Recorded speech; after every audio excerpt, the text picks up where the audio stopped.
ಹಿಂಗೆ ಹೈಡ್ರೋಜನ್ ಅಂತ ಬರೆದು ಬೇರೆ ಬೇರೆ ಕಲರ್ ಹಾಕಿದ್ರೆ ಹೈಡ್ರೋಜನ್. ಓಕೆ ಒಂದು ಈಗ ನೋಡಿ, ನಿಮಗೆ ಗೊತ್ತಿದೆ ಫ್ಯೂಯಲ್ಸ್ ಅಂತ ಬಂದಾಗ ಇಂಧನಗಳು.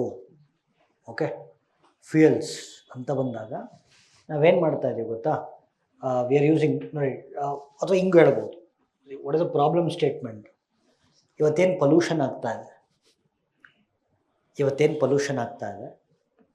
35% of the pollution is caused by transport sector. Okay, is caused by transport sector.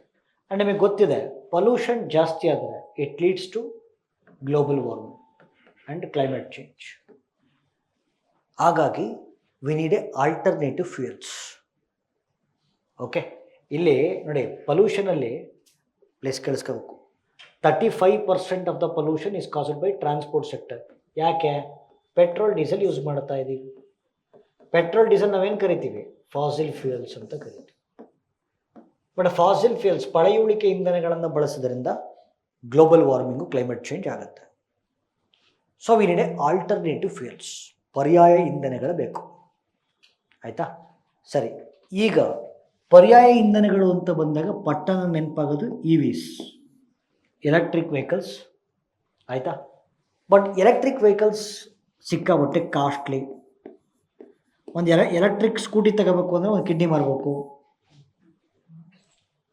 Scooty costly ಕಂಡ್ರೆ electric scooty, yes or no? Costly. ಒಂದು. ಎರಡನೇದು, ಎಲ್ಲ ಕಡೆ ಚಾರ್ಜಿಂಗ್ ಸ್ಟೇಷನ್ಸ್ ಇಲ್ಲ.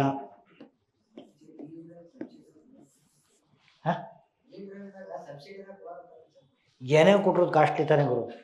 ಈಗ ಆಯ್ತಪ್ಪ, ಈಗ ಬಡವ್ರು ತಳಕ್ಕಾಗ್ತಾನೆ EVನ. ಕರೆಕ್ಟಾಗಿ ಪ್ರಾಮಾಣಿಕ ಮಾತಾಡಿ, ಏನೋ TVS XL ತಗೊಂಬೋದು ಮನ್ಸು ಮಾಡಿ. ಆಯಿತಾ?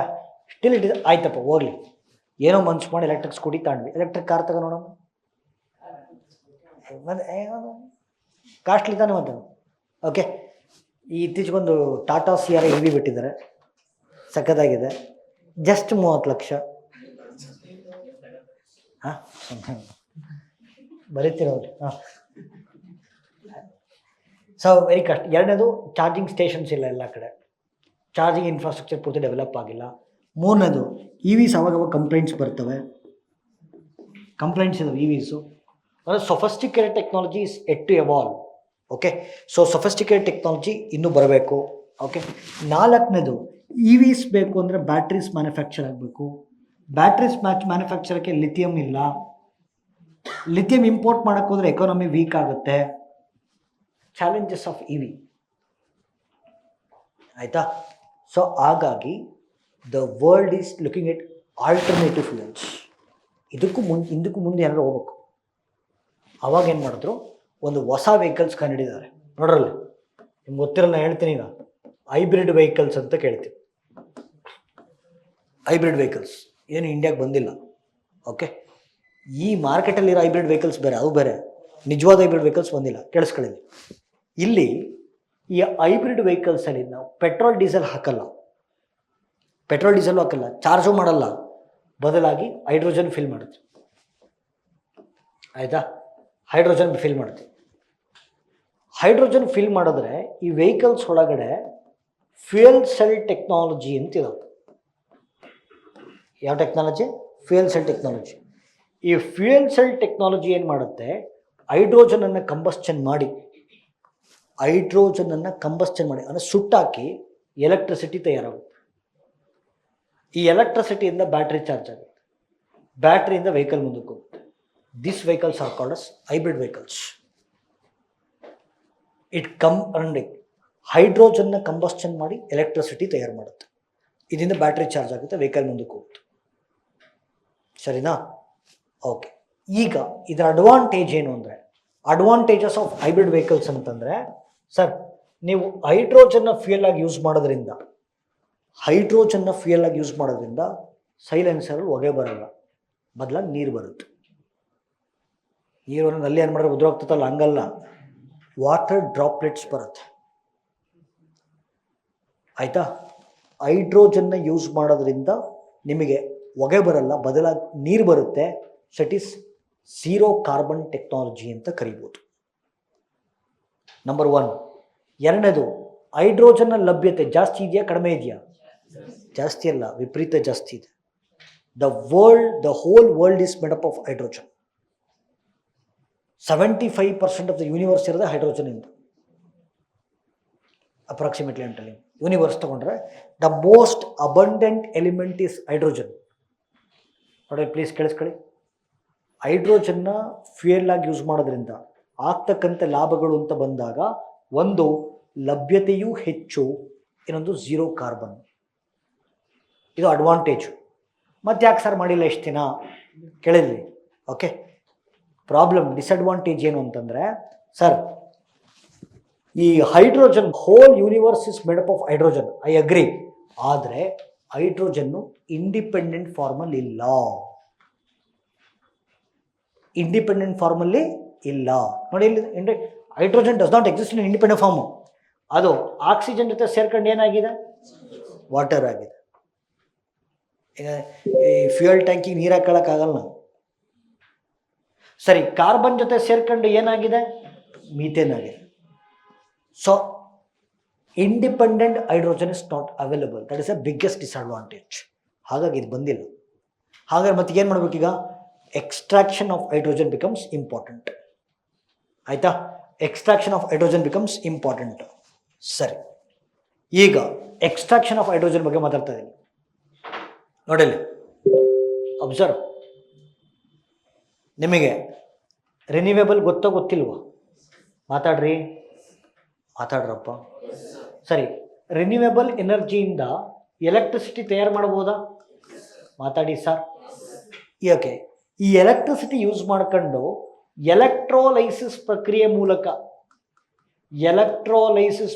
ಮೂಲಕ ನೀವೇನು ಮಾಡ್ಬೋದು? ಲ್ಯಾಬಲ್ಲಿ ವಾಟರ್ ಮಾಲಿಕ್ಯೂಲ್ನ ಬ್ರೇಕ್ ಮಾಡ್ಬೋದು. ಆವಾಗ ಹೈಡ್ರೋಜನ್ ಸಪ್ರೇಟ್ ಆಗುತ್ತೆ, ಆಕ್ಸಿಜನ್ ಸಪ್ರೇಟ್ ಆಗುತ್ತೆ. This separated hydrogen is called as green hydrogen. Source of the electricity ಯಾವುದು?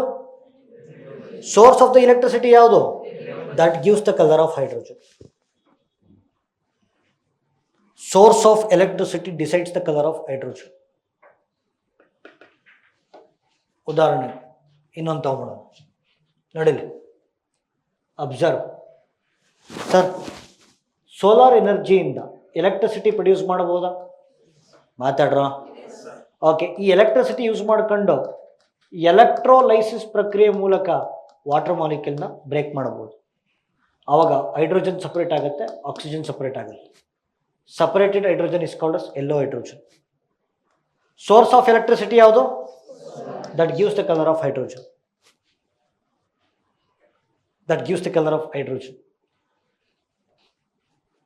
ರೈಟ್. ನೆಕ್ಸ್ಟ್, ಈಗ ಇನ್ನೊಂದು ತಗೊಳ್ಳೋಣ. ನ್ಯಾಚುರಲ್ ಗ್ಯಾಸ್ ತಗೊಳ್ಳಿ, ಸುಟ್ಟಾಕಿ, ಮೀಥೇನ್ ಪ್ರೊಡ್ಯೂಸ್ ಆಗುತ್ತೆ. ಮೀಥೇನ್ನ ಪೈರಾಲಿಸಿಸ್ ಪ್ರಕ್ರಿಯೆಗೆ ಒಳಪಡಿಸಿ ಕಾರ್ಬನ್ ಸಪ್ರೇಟ್ ಆಗುತ್ತೆ, ಹೈಡ್ರೋಜನ್ ಸಪ್ರೇಟ್ ಆಗುತ್ತೆ. Separated hydrogen is called as turquoise hydrogen. Source will give the color of hydrogen. Correct? ಸರಿ, ಈಗ okay, nuclear energy, radio active elements ತಗೊಳ್ಳಿ, ಎಲೆಕ್ಟ್ರಿಸಿಟಿ ಪ್ರೊಡ್ಯೂಸ್ ಮಾಡ್ಬೋದು. ಈ ಎಲೆಕ್ಟ್ರಿಸಿಟಿನ ನೋಡಿ, ಎಲೆಕ್ಟ್ರಿಸಿಟಿ ಪ್ರೊಡ್ಯೂಸ್ ಮಾಡ್ಬೋದು. ಆ ಎಲೆಕ್ಟ್ರಿಸಿಟಿ ತಗೊಂಡು ಎಲೆಕ್ಟ್ರೋಲೈಸಿಸ್ ಪ್ರಾಸೆಸ್ ಅಪ್ಲೈ ಮಾಡಿ, ಇದನ್ನು ಯೂಸ್ ಮಾಡ್ಕೊಂಡು ವಾಟರ್ ಮಾಲಿಕ್ಯೂಲ್ ಬ್ರೇಕ್ ಮಾಡಿ, ಹೈಡ್ರೋಜನ್ ಸಪ್ರೇಟ್ ಆಯಿತು, ಆಕ್ಸಿಜನ್ ಸಪ್ರೇಟ್ ಆಯಿತು. Separated hydrogen is called pink hydrogen. Because source of the electricity will decide the colour of hydrogen. Come here. Okay, ಇಲ್ಲಿ ಕಲ್ಲಿದ್ಲು ಸುಟ್ಟಾಕಿ, okay, methane produce ಆಗುತ್ತೆ. ಮೀಥೇನ್ನ ಗ್ಯಾಸಿಫಿಕೇಶನ್ process ಒಳಪಡಿಸಿ ಅವಾಗ carbon separate ಆಗುತ್ತೆ, hydrogen separate ಆಗುತ್ತೆ. Separate hydrogen is called black hydrogen. Because source will decide the colour of hydrogen always. Right, ಇನ್ನು ಎರಡಿದಾವೆ. Okay, ಹಾಂ, ಈಗ natural ಗ್ಯಾಸ್ನ ಬರ್ನ್ ಮಾಡಿ ಮೀಥೇನ್ ಪ್ರೊಡ್ಯೂಸ್ ಆಗುತ್ತೆ. ಮೀಥೇನನ್ನು ಸ್ಟೀಮ್ ರಿಫಾರ್ಮಿಂಗ್ ಪ್ರಾಸೆಸ್ ಒಳಪಡಿಸಿ, ಓಕೆ, ಕಾರ್ಬನ್ ಸಪ್ರೇಟ್ ಆಗುತ್ತೆ, ಹೈಡ್ರೋಜನ್ ಸಪ್ರೇಟ್ ಆಗುತ್ತೆ. ಓಕೆ, ಕಾರ್ಬನ್ನ ಬಿಟ್ಟುಬಿಟ್ಟು ಬರೀ ಹೈಡ್ರೋಜನ್ ಇಟ್ಕೊಂಡ್ರೆ ಅದು ಗ್ರೇ ಹೈಡ್ರೋಜನ್. ಇಲ್ಲ, ಕಾರ್ಬನ್ನು ಇಟ್ಕೊಂತೀನಿ, ಹೈಡ್ರೋಜನ್ನು ಇಟ್ಕೊಂತೀನಿ, ಕಳಿಸ್ ಬ್ಲೂ ಹೈಡ್ರೋಜನ್.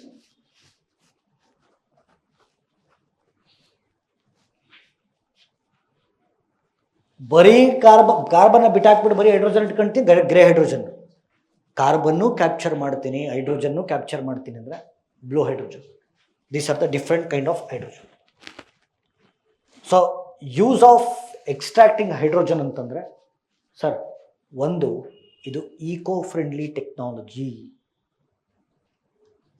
ಹೈಡ್ರೋಜನ್ನ ನೀವು ಫ್ಯೂಯಲ್ ಆಗಿ ಯೂಸ್ ಮಾಡೋದ್ರಿಂದ ಹೈಬ್ರಿಡ್ ವೆಹಿಕಲ್ಸಲ್ಲಿ ಪರಿಸರ ಮಾಲಿನ್ಯ ಆಗಲ್ಲ. ಎರಡನೇದು, ಹೈಡ್ರೋಜನ್ ಲಭ್ಯತೆ ಜಾಸ್ತಿ ಇದೆ. ಡಿಸಡ್ವಾಂಟೇಜಸ್ ಅಂದರೆ ಅದು ಇಂಡಿಪೆಂಡೆಂಟ್ ಫಾರ್ಮಲ್ಲಿ ಇಲ್ಲ, ಎಕ್ಸ್ಟ್ರಾಕ್ಷನ್ ಪ್ರಾಸೆಸ್ಗೆ ತುಂಬ ಖರ್ಚಾಗತ್ತೆ. ಬಟ್ ಸ್ಟಿಲ್ ಗ್ರೀನ್ ಹೈಡ್ರೋಜನ್ನ ಜಗತ್ತಿನ ಭವಿಷ್ಯದ ಇಂಧನ ಅಂತ ಬಿಂಬಿಸಲಾಗ್ತಾ ಇದೆ. ನಿಮ್ಮ ಮಕ್ಕಳ ಕಾಲಕ್ಕೆ ಮೊಮ್ಮಕ್ಕಳ ಕಾಲಕ್ಕೆ EVs ಇರಲ್ಲ, ಹೈಬ್ರಿಡ್ ವೆಹಿಕಲ್ಸ್ ಇರ್ತವೆ. ಇದು ಕ್ವಶನ್ ಕೇಳ್ಬೋದು, ಹೈಡ್ರೋಜನ್ನ ಕಂಬಸ್ಟನ್ ಮಾಡಿ ಎಲೆಕ್ಟ್ರಿಸಿಟಿಯಾಗಿ ಪ್ರೊಡ್ಯೂಸ್ ಮಾಡ್ತಕ್ಕಂಥ ಟೆಕ್ನಾಲಜಿ ಯಾವುದು? Fuel cell technology. ಇಲ್ಲಿ ಎಲ್ಲ ಕಡೆ source, process, colour of hydrogen. Source, process, colour of hydrogen UPSCನಲ್ಲಿ ಭಾಳ ಬಾರಿ ಕ್ವಶನ್ಸ್ ಆಗಿದೆ. ಮತ್ತು ಇವತ್ತಿನ UPSC ಕ್ವಶನ್ಸ್ಗಳು ನಾಳೆಯ KPSC ಕ್ವಶನ್ಸ್, ಆ್ಯಂಡ್ ಇವತ್ತಿನ KPSC ಕ್ವಶನ್ಸ್ಗಳು ನಾಳೆಯ KEA ಕ್ವಶನ್ಸ್. ಓಕೆ, ಸರಿ.